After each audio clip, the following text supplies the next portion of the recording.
is nagsimula naman lahat yan nung impeachment, di ba? Dahil October pa lang, nung nag-filing pa lang, alam na natin kung sino mga kandidato, di ba?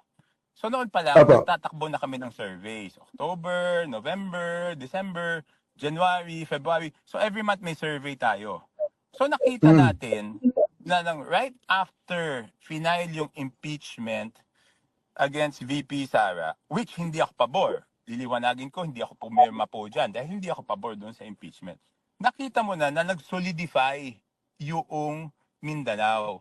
Meron na silang Mm. pinaglalaban na cause ngayon. May dahilan Mm. kung bakit solid dapat ang boto nila doon sa mga kandidato nila. Okay?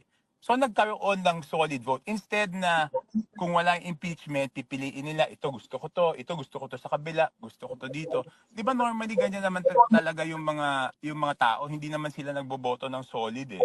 Hindi naman sila nagboboto Opo. ng solid ticket. Pinipili nila kung sino-sino gusto nila. Pero makikita natin doon na talagang nag-solidify. Oo. Nag-solidify talaga. Kaya nga kung makikita nyo, inaamin ko at ngayon ko lang sasabihin, siyempre nung kampanya, hindi ko naman pwede sabihin to, na isa lang yung naging rally namin doon sa Mindanao. Because Mm. mahihirapan kami mangumbinsi ng tao doon sa Mindanao. Kaya kung meron ka Mm. 90 days, bakit ka reviews during the campaign? Now, if you notice, I never granted interviews during the campaign because there are questions that I wouldn't have been able to answer. May mga tanong na talagang hindi ko kayang sagutin noong kampanya dahil makakasama doon sa aming kampanya. Isa sa mga yon is yung talagang nagsimula yung problema namin nung nag-file ng impeachment case ang House of Representatives against kay VP Sara. Because yung October surveys namin, siyam na alyansa ang pasok sa buong Mindanao. Pagdating nung survey namin after the impeachment, before the incident of bringing the former president to Hague, 4 na lang. So just because of the impeachment, 4 na lang yung natirang alyansa candidates doon sa Mindanao. Kaya kung mapapansin nyo, early on, binawasan ko yung rallies doon sa Mindanao. Kasi wala rin mangyayari sa amin doon eh. Pupunta kami doon, hindi rin naman namin makukumbinsi yung mga tao. Why would we spend time there, no? And I'm saying this because yung impeachment was self-inflicted. Ibig sabihin, yun total control kami. Pero tinuloy namin, for what? For nothing. Diba? Nag-file ng impeachment complaint, February 5. Hanggang ngayon, hindi pa nasisimulan. Pinigilan ko sila noon. Ayaw nilang makinig. Sinabi ko, maapektuhan yung mga senador natin. Ayaw nilang makinig. So, yan ang nangyari. Sir, clarify ko lang, when you say pinigilan mo sila, sino pa yung tinutukoy natin? Sinabi ko doon sa House na anong stand ko doon sa impeachment. Una, sinabi ko, bakit nyo ginagawa yan? Last day of session. Okay? Last day of session. June 2 pa magpaadidinggin ng Senado yan. Magiging issue yan sa election.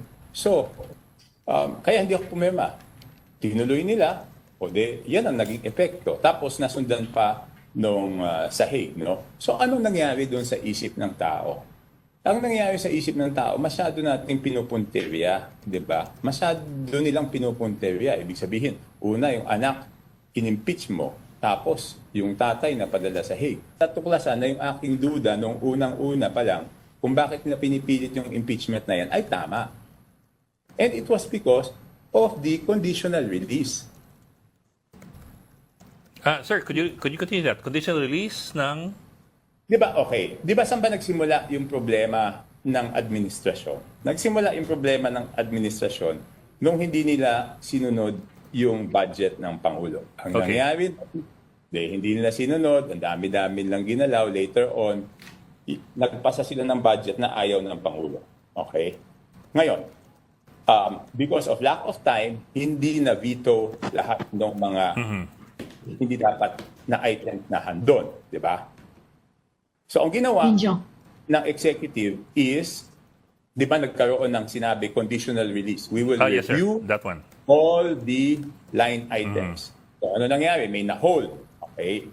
So, noong pinipilit nila ilabas yung mga projects na for conditional release, iniisip-isip ko na noon na ito yung reason para doon sa impeachment para mapilitan yung executive branch na ilabas yung budget. So hindi ko mapatunayan nun. Pero for the record, nag-text ako na yan ang Until now, I am 100% sure na hindi kumbinsido ang presidente. Bakit? On the day of the signing of the impeachment, I was with the president for a meeting regarding the alyansa. Magmula nung simula na nagpipirma hanggang matapos, hindi namin pinag-usapan. Hindi niya sinabi, bakit ka hindi pumirma? Pagkatapos, lumabas yung resulta, hindi man niya lang sinabi sa akin, oh, Toby, naka 215 tayo. We never talked about it. Yeah. Isang beses na pag-usapan namin, I think 2-3 weeks after, siya yung nagtanong, ano ba yung nangyari? Bakit nila pinilit yung impeachment? Wala bang kalaban yung mga yan? Sabi ko, sir, hindi nga ako sinama, so hindi ko masasagot bakit na tinuloy. Okay? Next, okay, fast forward. So, naka-hold pa rin yung mga conditional release. And up to now, I think there's mga 90 billion pa na naka-hold kasi talagang hinihigpitan yon. So, pine-pressure nila ako na i-release yung mga infrastructure projects for conditional release. Sabi ko, hindi pa pwedeng i-release yan. Kasi nga, tinitignan pa kung yan ay mga legit projects. Hindi. Yeah. But sir, Okay, ang sabi nila sa akin, nung dalawang pumausap sa akin na pinapunta ni Speaker, pero naipangako namin yan, paano yung mga pumirma ng impeachment. So nag-report ako kay Presidente, sir, kung ako, checkin muna natin kung legit yan. Pero pine-pressure ako, ang sinasabi nila, yan daw, ipinangako nila. Ang sagot sa akin ni Presidente, wala tayong pinangakong ganyan. So sabi ko sa kanya, sir, ito na yung sinasabi ko. Ginawa ng impeachment so that they can pressure the executive na pinapirma namin itong mga to para ma-release yung mga conditional release. So, ibig sabihin, binenta nila yung political capital ng Pangulo. and yet the first person to sign the impeachment complaint was Congressman Sandro Marcos, which is why it was widely seen, sir, na meron tong blessing ng Malacanang. How do we reconcile these two things? Okay, I had a private conversation with Congressman Marcos, but let's leave him out of this kasi hindi naman siya yung talagang pasimuno nito ang tingin ko naipit rin siya dito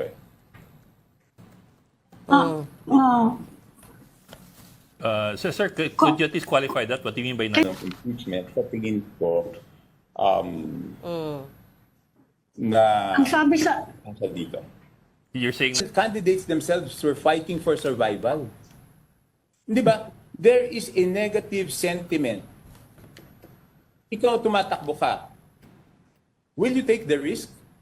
No candidate will take the risk. He will think first of his own survival. Di ba? How can you, lalo na kung emosyon ang nananaig sa tao. Kasi emosyon, hindi mo pwedeng paliwanagan yung emosyon. So kung ikaw kumakandidato, kahit sabihin mo na mahina yung kalaban niya, will you take the risk?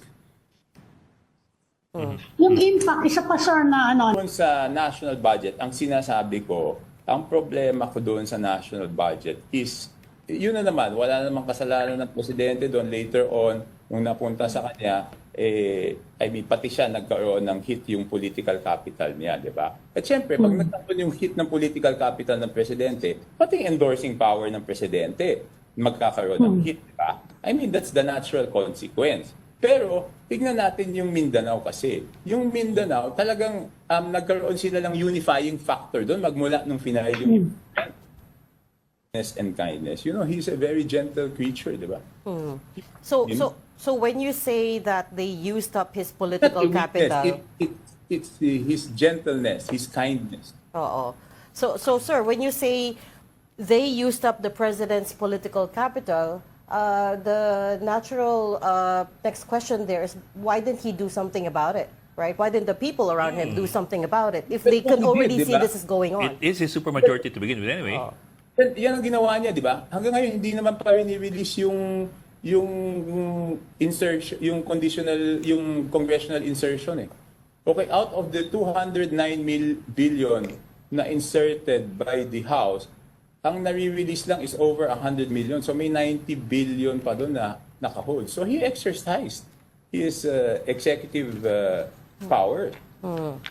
Hindi natin pwede sabihin. Hindi lang namin ito sinasabi, di ba? People think na pinalusot lang niya yung budget. He did not. So ngayon ko lang ito sinasabi kasi tapos na yung eleksyon, hindi ko naman po pwede ito sabihin na nandun pa yung eleksyon. No? But I have to do this because I have to protect the president. No, he's being blamed for things na hindi naman niya kasalanan. He's paying for things na hindi naman niya ginawa. But on the down... Ang pinagdududahan nito ako, no, there was one time, Yes. I was happy Speaker Romualdez. Sinabi ko sa kanya at that time, Speaker, wala akong kinausap na congressman, walang kumausap na congressman sa akin, no? And he had so many theories, no? Meron pa siyang kung ano-anong theory na yung iba doon, wala akong telephone number ng mga taong yon, no? And then, nung nangyari ito ngayon, ako na naman yung pinagdududahan nila, di ba? Na dito. Kaya kung titignan mo naman, alam ko naman sino yung mga nagpo-post sa social media, mga naman nila yon, di ba? Kilala ko yung iba pa nga, doon ko pa nga nakilala sa bahay niya eh. O, so paano ko naman hindi malalaman na hindi ako yung pinupunteriya nila dito, di ba? So, okay. Ako naman, I'm very transparent. Kung sinasabi ko noon na at that time, in November, walang kumakausap sa akin. Ngayon, sasabihin ko naman, may mga kumakausap sa akin. Wala akong kinakausap, may mga kumakausap sa akin na sinasabi na kung dapat magkaroon ng change of leadership para mabalik yung imahe ng House. Naman sinasagot ko, sinasabi ko na ako, kung ano yung gusto ng mayorya, yun naman ang susundin ko, di ba? I mean, I don't fight, I have to tell everyone, I don't fight my battles patalikod. I always fight frontally. You've known me. In the budget, political capital niya yung naapektuhan doon. For something, in the first place, ayaw niya. Yeah. Sa ilang beses na-postpone yung signing ng budget. Di ba? Hanggang naubusan lang ng oras, hindi nahanap lahat ng items, may konting na veto, pero hinabot pa rin sa huli. Ngayon, naka-hold. For the record, naka-hold. Oo. Ng meeting, ng show of support, yung iba tumatawag sa akin, Yeah. pumunta kami doon. Sinasabi ko sa inyo, pumunta kayo doon. Kasi hindi naman ako nagdedeklara, mapag-iinitan kayo. Okay? Congressman, may nagpatawag ng meeting kanina.